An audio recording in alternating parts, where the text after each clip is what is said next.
above all powers, above all kings, above all nature and all created things, above all wisdom and all the ways of man.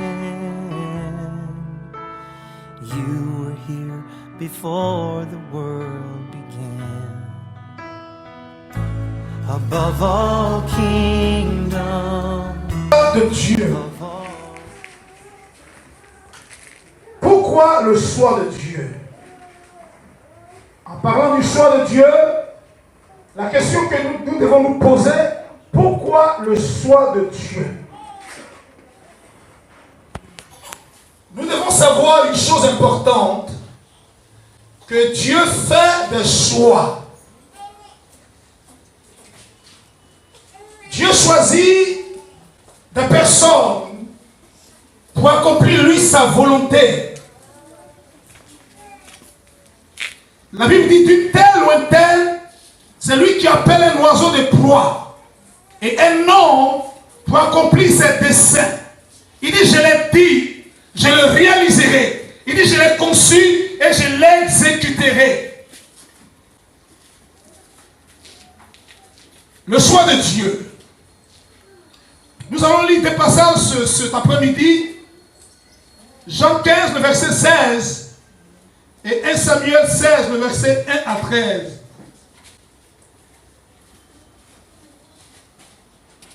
Lorsqu'on parle de choisir, c'est prendre des préférences. Prendre des préférences. Le choix, c'est une action de choisir. Une action de choisir.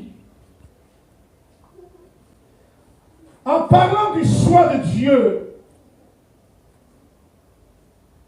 quand on parle du choix de Dieu, c'est être élu par Dieu. Être élu par Dieu. Tout à l'heure, je disais ceci, comme la Bible dit, dans Matthieu 22, 14, il y a beaucoup d'appelés, mais peu sont élus. Quand on parle d'élus, il y a élection. Élection, élu. Et l'élection est liée à la prédestination. Le choix de Dieu. Nous allons lire ces deux passages-là. Et je crois que ce soir, Dieu va nous parler. Nous avons besoin de savoir si nous sommes élus par Dieu ou pas. Parce qu'aujourd'hui, il y a beaucoup d'appelés. Beaucoup. Beaucoup sont appelés comme prophètes. Il y a des personnes eux-mêmes s'appellent. Alors que Dieu ne les a pas appelés. Quand Dieu vous appelle, vous faites la volonté de Dieu. Quand Dieu vous appelle, vous marchez par son esprit. Lisez la parole de Dieu. Il dit ceci dans Jean 15, 16. Ce n'est pas moi. Quelqu'un va lire et moi je vais lire 1 Samuel 16, 1 à 13. Je lis la parole de Dieu avec respect et considération. Amen. Ce n'est pas vous qui m'avez choisi, mais moi, je vous ai choisi et je vous ai établi afin que vous alliez et que vous portiez du fruit et que votre fruit demeure, afin que ce que vous demanderez au Père en mon nom, il vous le donne. Relis encore cette parole-là. Ce n'est pas vous. Il dit ceci, ce n'est pas vous qui m'avez choisi. Qui m'avez choisi. Mais moi, je vous ai choisi. Je vous ai choisi. Et je vous ai établi. Il nous a d'abord choisi et il nous a établi. C'est deux choses. Il nous a choisi et il nous a établi. Oui. Pour. Afin que vous alliez. Afin que nous allons. Et que vous. Oui. Et que vous portiez du fruit. On va s'arrêter là. et que nous portons du fruit. La question ce soir, est-ce que c'est Dieu qui t'a choisi?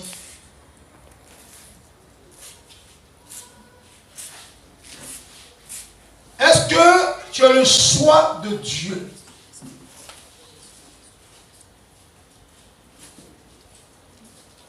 Par rapport à la définition que je viens de donner, est-ce que tu as le choix de Dieu? Dans la Bible, Dieu a choisi un peuple. Israël était le choix de Dieu, le peuple, parmi tous les autres peuples que Dieu a choisi, que Dieu a mis à part. Israël était le choix de Dieu. Quand vous lisez bien Deutéronome 18:5, vous allez comprendre. Israël était le choix de Dieu. Ce soir, est-ce que tu es le choix de Dieu? Quand vous êtes choisi par Dieu, c'est pour un but.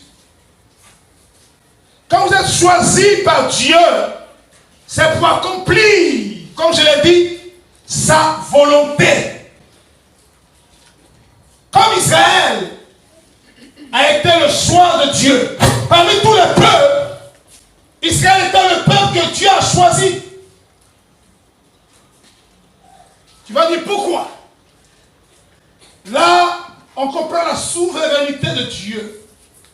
Dieu est souverain et il fait ce qu'il veut pour son plaisir.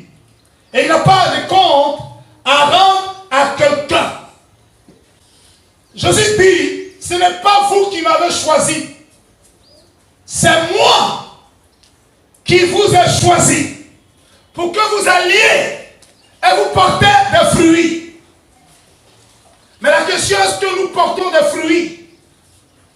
Aujourd'hui, à l'image de l'église du 21e siècle, est-ce que nous portons des fruits? Des fruits dignes de l'évangile de Jésus. Parce que si nous sommes le choix de Dieu, nous devons faire ce qu'il nous demande. Nous devons marcher par son esprit. Paul l'a dit dans 1 Corinthiens 11:1. Il dit, soyez des imitateurs de Christ, comme je le suis. Parce que Paul était le choix de Dieu. Avant, il ne s'appelait pas Paul. On l'appelait Saul de Tarse.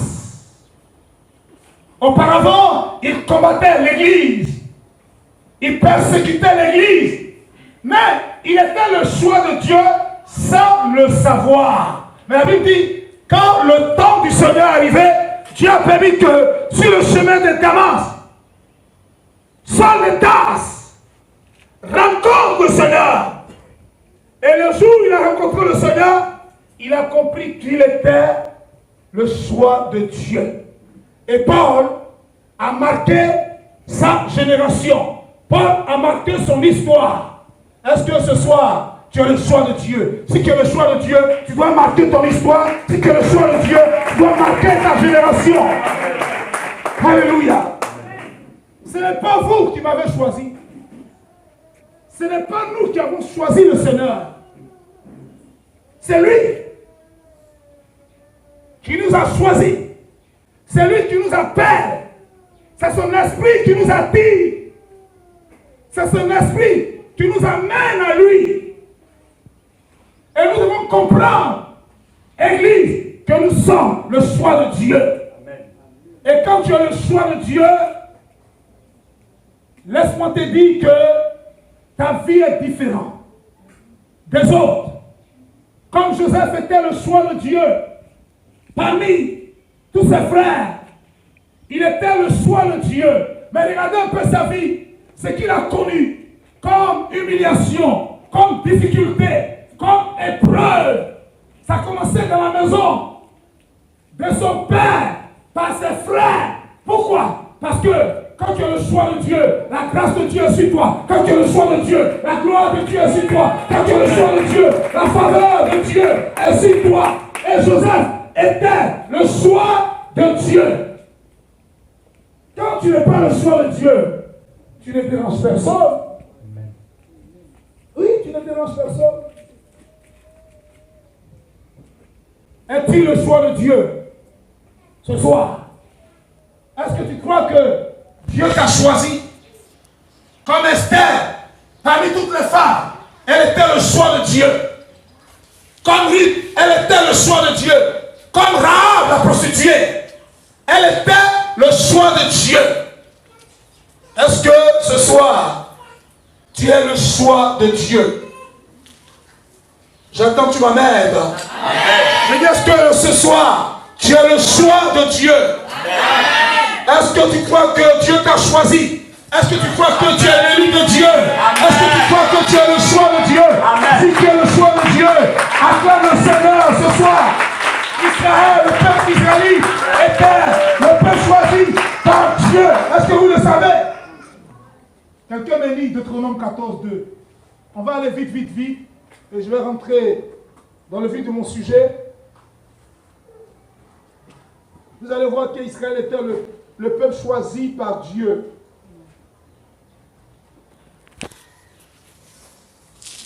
Je lis la parole de Dieu avec respect, considération. Car tu es un peuple saint pour l'Éternel, ton Dieu. Tu es un peuple saint pour l'Éternel, ton Dieu. Et l'Éternel, ton Dieu, t'a choisi. Vous voyez, comme tout à l'heure je le disais, c'est un peuple que Dieu a choisi. Personne ne peut aller comme ça. Quoique Dieu les a rendus incrédules pour que nous recevions le salut, mais Dieu respecte son alliance. Est-ce que vous me suivez bien? C'est pour ça que la Bible dit, celui qui maudit Israël sera maudit. Et celui qui bénit Israël sera béni. C'est un peuple que Dieu a choisi. Comme aujourd'hui, Dieu nous a choisis. Comme aujourd'hui, Dieu t'a choisi. Dieu a choisi Israël comme son peuple. Et non seulement ça, Dieu aussi a choisi Abraham. Quand Dieu a choisi Abraham, quand vous lisez bien Genèse 12, vous allez comprendre. Dieu dit de quitter sa patrie, d'aller dans un pays. Dieu a choisi Abraham. Quand Dieu t'a choisi, Dieu te donne une orientation. Dis Amen. Amen. Quand Dieu te choisit, Dieu te donne une vision. Quand Dieu te choisit, Dieu te donne une mission. Je n'ai jamais vu quelqu'un que Dieu appelle, que Dieu a choisi, à qui Dieu ne donne pas de vision. Quand Dieu s'est révélé à Moïse, c'est dans une vision. La vision est différente de la mission. La mission de Moïse, puisqu'il était le choix de Dieu, c'était de libérer le peuple qui était en esclavage, de la captivité. C'était la mission de Moïse. Parce que Moïse était le choix de Dieu. Comme Aaron aussi. Parmi les sacrificateurs, les Lévites, c'est Aaron que l'Éternel a choisi. Vous voyez? Es-tu le choix de Dieu ce soir? Je ne vais pas trop parler. Est-ce que tu es le choix de Dieu? Abraham était le choix de Dieu. Et Dieu, quand il t'a choisi, il est avec toi. Amen. Quelle que soit l'adversité, quels que soient les obstacles, quelles que soient les difficultés, Dieu ne t'abandonnera jamais. Il sera toujours avec toi. C'est pour cela que David dit, si je marche dans l'ombre de la vallée de la mort, je ne crains rien, je ne crains aucun mal, parce que l'Éternel est avec moi. Amen.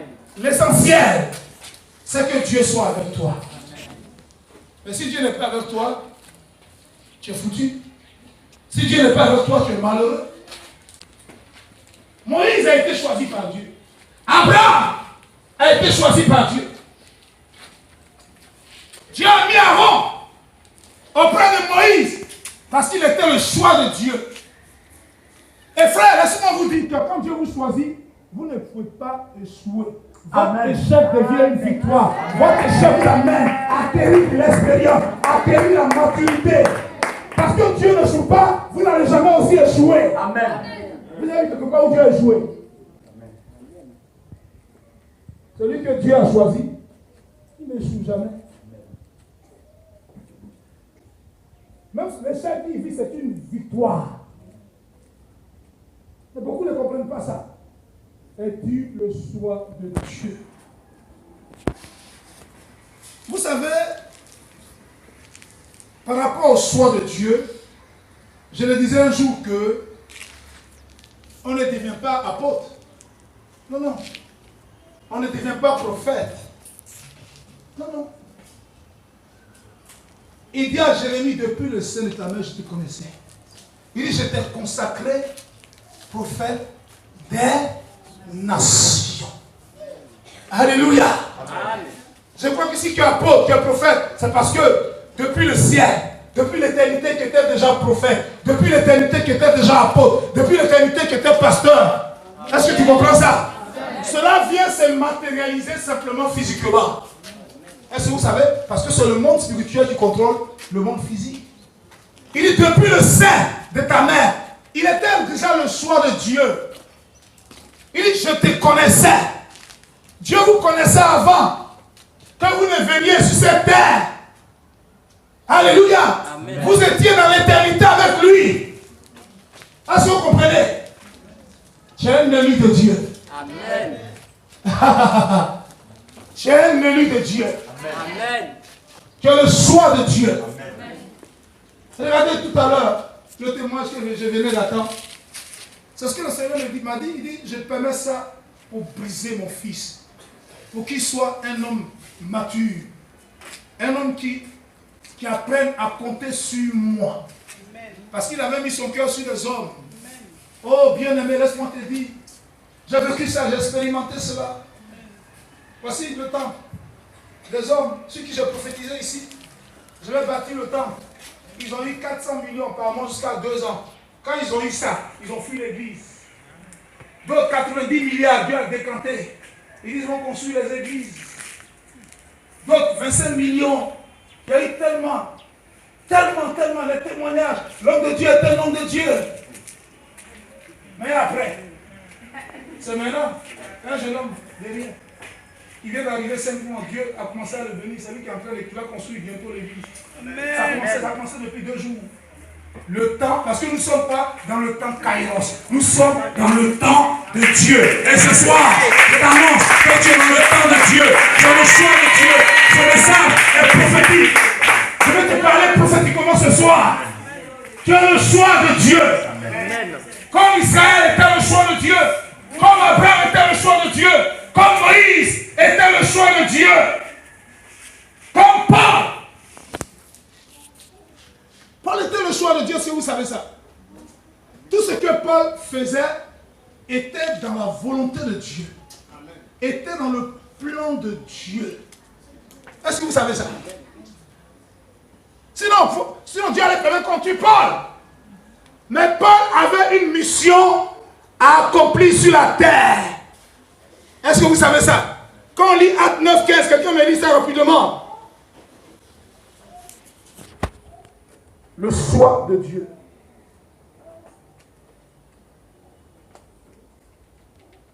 Jésus même a fait un choix. Il a choisi 12. 12 apôtres. Je lis la parole de Dieu avec respect et considération. Vous allez vite pour qu'on...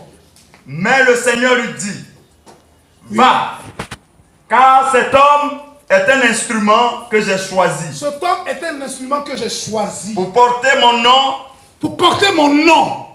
Devant les nations. Devant les nations. Devant les rois. Devant les rois. Et devant les fils d'Israël. Devant les fils d'Israël. Bien aimé, quelqu'un peut voler, il peut faire des trucs bizarres. On tue les autres, on ne tue pas, parce qu'il est le choix de Dieu. Quelqu'un peut faire la prostitution. Elle est une prostituée professionnelle. Et puis elle n'aime pas le signe, elle ne la touche pas. Mais elle a quelque chose à accomplir dans le plan de Dieu. Alléluia.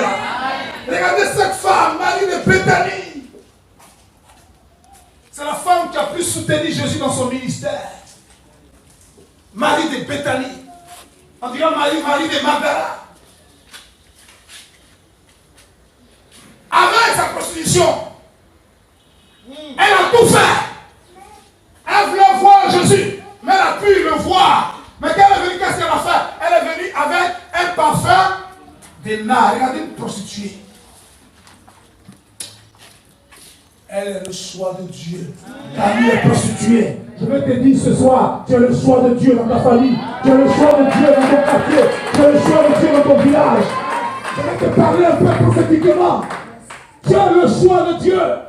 Si le monde s'élève contre toi, bénis le Seigneur, parce que Dieu prépare quelque chose de glorieux pour toi. Dieu prépare quelque chose de grand pour toi. Parce que c'est son choix. Il veut faire quelque chose de spécial avec toi. Si le frère de Joseph n'était pas contre lui, si le frère de Joseph ne le vendait pas en Égypte, est-ce que Joseph serait un jour gouverneur, un jour premier ministre de l'Égypte? Dis-moi non. L'ennemi est là pour te pousser dans ta destinée. Mais c'est ce soir pour te pousser dans ton héritage, pour te faire entrer dans ta bénédiction, parce que tu es le choix de Dieu. S'il n'y a pas d'adversité, il n'y a pas de gloire. S'il n'y a pas d'humiliation, il n'y a pas d'élévation.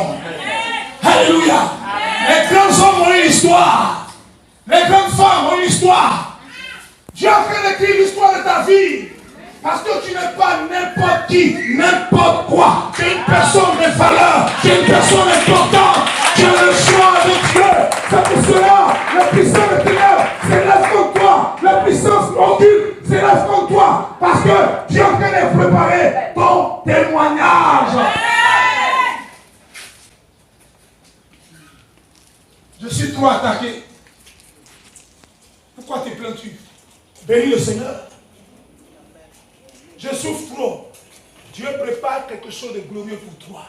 Ta bénédiction est proportionnelle à l'épreuve que tu es en train de traverser. Si tu as une grande bénédiction, ton épreuve serait grande. Alléluia. Es-tu le choix de Dieu?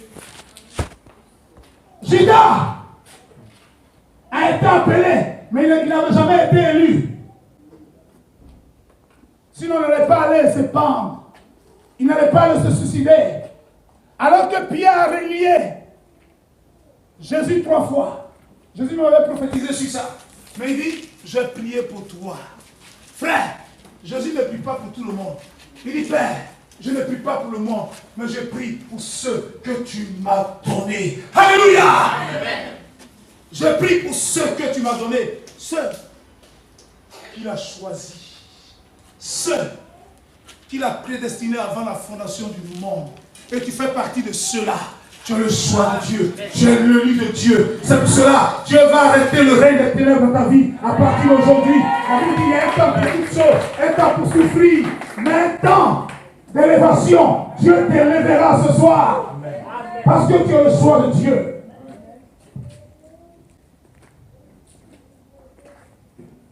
Il est le même, il n'a pas changé. Nous allons lire le deuxième passage. Je vais m'arrêter parce que le Seigneur m'a dit, je vais parler un peu sur la vie de certaines personnes. 1 Samuel 16, 1 à 13. Je vais faire la lecture. Ça m'intéresse beaucoup. Es-tu le choix de Dieu? Il faut prier pour Judas. Mais c'est un fils de la perdition. Oui. Est-ce qu'il était injuste? Il pouvait prier pour lui. Il a prié pour Pierre. Il dit, Satan t'a réclamé comme du froment. Il dit, j'ai prié pour toi. Frère, je n'avais pas compris ça. Je priais pour tout le monde. J'ai prié n'importe comment. Mais quand je prie, je dis, Seigneur, envoie-moi mes fils. Ce que tu m'as prédestiné, maintenant c'est une bonne prière. Quand j'ai commencé à prier comme ça, Dieu a commencé à faire un travail. Et Jésus nous a donné l'exemple. Je ne prie pas pour le monde. Je prie pour ceux que tu m'as donnés. Quels sont ceux que Dieu nous a donnés? C'est la question. Et les autres que Dieu ne nous a pas donnés, ils profitent. S'il a dit l'épreuve, il y a un seul qui est revenu. C'était le choix de Dieu. Est-ce que vous me comprenez bien? Est-ce que vous me suivez bien? Es-tu le choix de Dieu ce matin? Ou ce soir? Nous avons lu la parole de Dieu. La Bible dit, l'Éternel dit à Samuel, quand cesseras-tu de pleurer sur Saül? Vous savez, il aimait Saül, c'est pour cela qu'il pleure. Mais Dieu l'avait déjà rejeté. Je l'ai rejeté, afin qu'il ne règne plus sur Israël. Il dit, remplis ta corne. Oh, j'aime beaucoup cette expression. Hein. Remplis ta corne d'huile. Aujourd'hui, il y a des conflits inutiles. D'autres disent, on ne va pas prendre l'huile pour consacrer quelqu'un. D'autres disent, on doit faire l'imposition des mains seulement. Quand on utilise l'huile, on utilise la colle, quel est le mal? C'est biblique. Quand je fais l'imposition des mains, quel est le mal? Moi, j'ai été consacré 3 fois. J'ai été consacré à l'Assemblée de Dieu. C'est l'imposition des mains. C'est pas ça? Parce que on impose les mains. Mon père, c'était le feu Alou Nicolas Joël. C'est là-bas que j'ai reçu mon appel à l'Assemblée de Dieu. C'est là-bas, je ne suis pas à la Katagui. J'ai fait ma formation en France.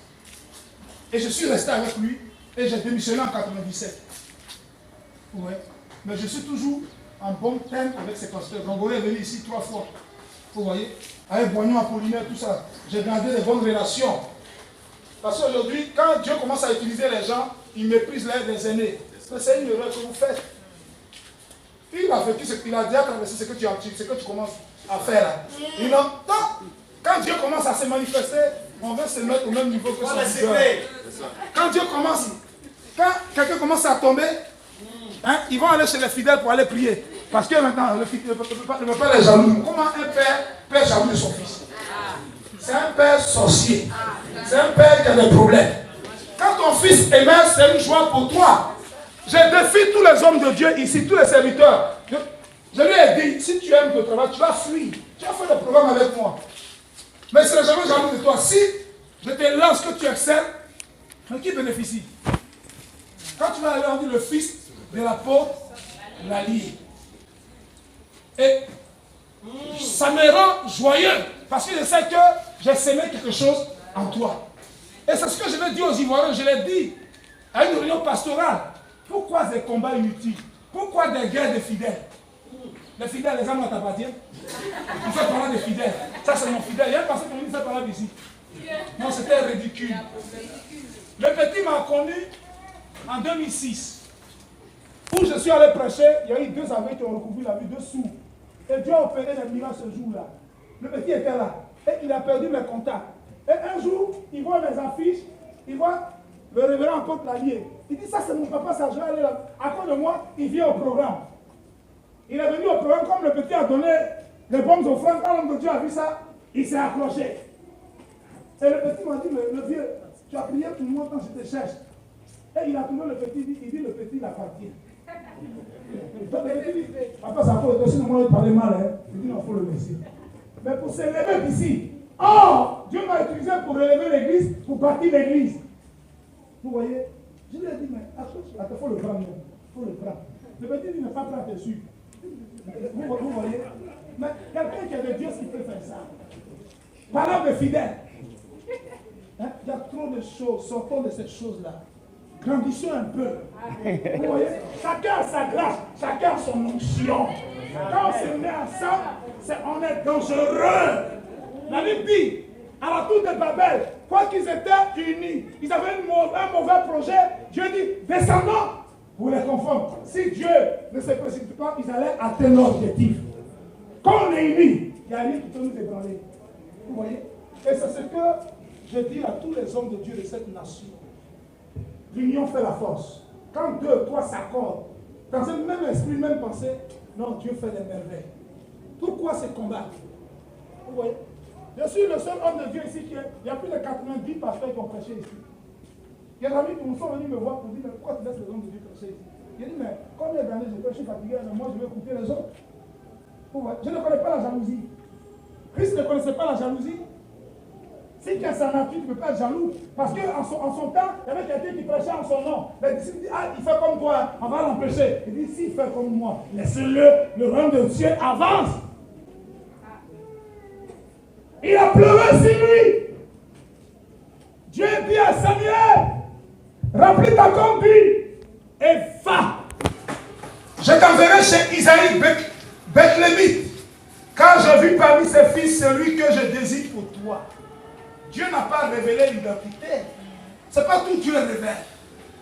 C'est pas tout un prophète voit. Élisée a vu tout ce qui s'est passé en Syrie. Mais pour la femme tsunamite, Dieu lui a caché que la femme avait un problème. Un prophète ne voit pas tout ce qui se passe dans le monde.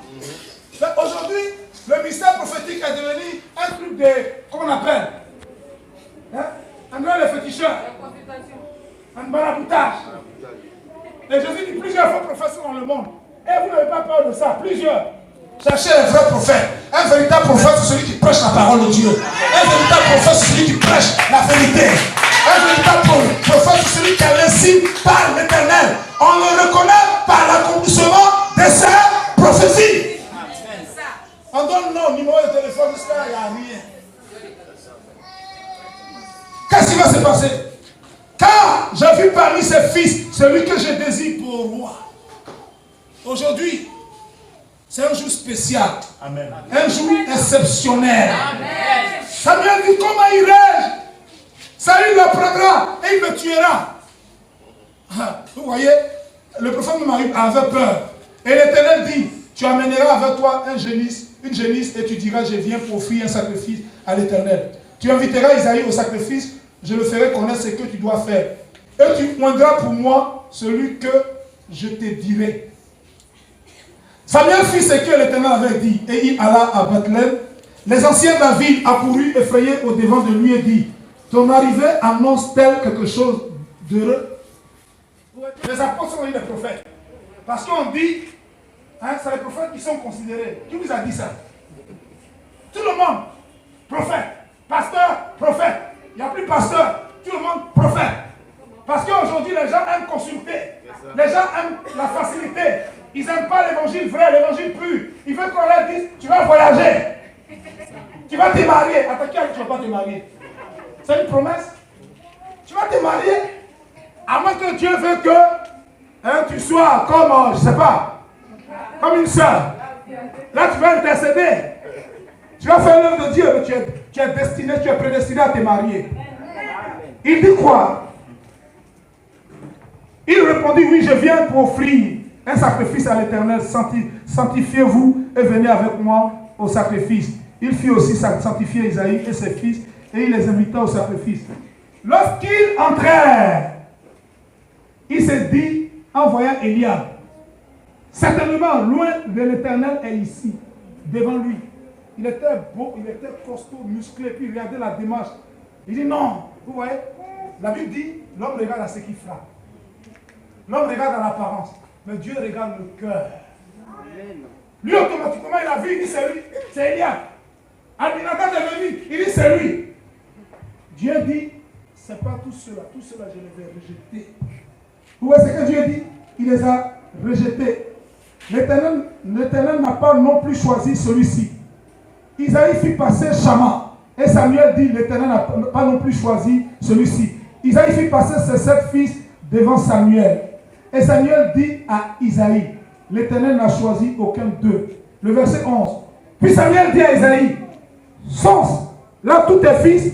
Et il répondit, il reste encore le plus jeune. Dit, il reste encore. Il reste encore. Il reste encore. Il y a un reste toujours. Il reste encore le plus jeune. Mais il fait peur les brebis. Alors Samuel dit à Isaïe, envoie le chercher. Il était quelque part, il ne savait même pas ce qui s'est passé. C'est comme ça aujourd'hui, c'est dans cette position que tu te trouves. Personne ne pense à toi. Tu es en train peut-être tu es en train de faire cabine. Personne. Oh, la gloire arrive vers toi dans peu de temps. Parce que tu as le choix de Dieu. La Bible dit, car nous ne nous placerons pas avant qu'il ne soit venu. Esaïe l'envoya chercher. Or, il était blond, avec de beaux yeux et une belle figure. L'Éternel dit à Samuel, lève-toi, oins-le, car c'est lui. Samuel prit la corne d'huile, éloigné au milieu de ses frères. L'Esprit de l'Éternel saisit David à partir de ce jour et dans la suite. Acclame le Seigneur.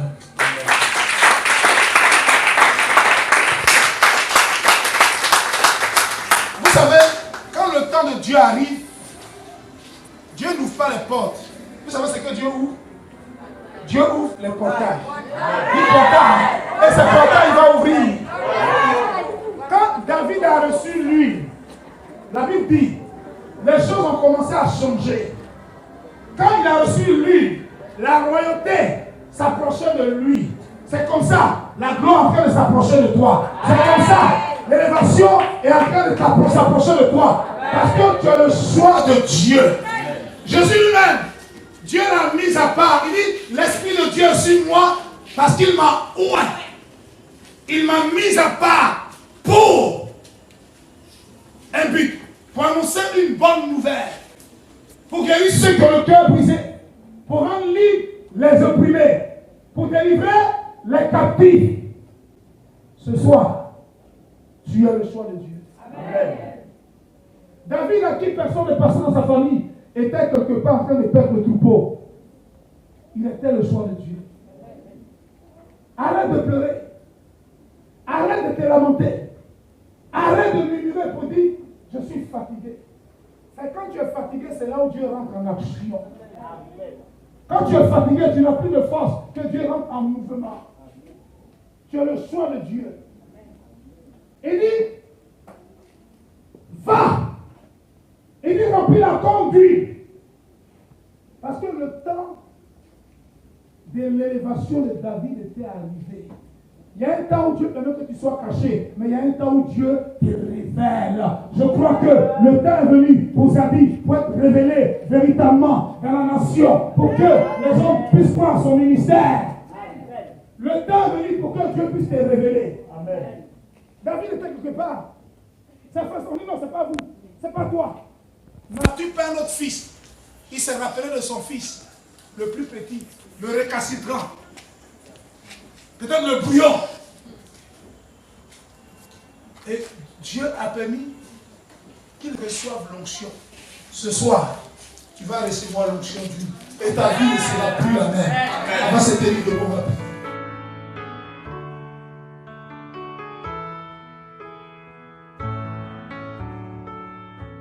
Above all powers, above all kings, above all nature and all created things, above all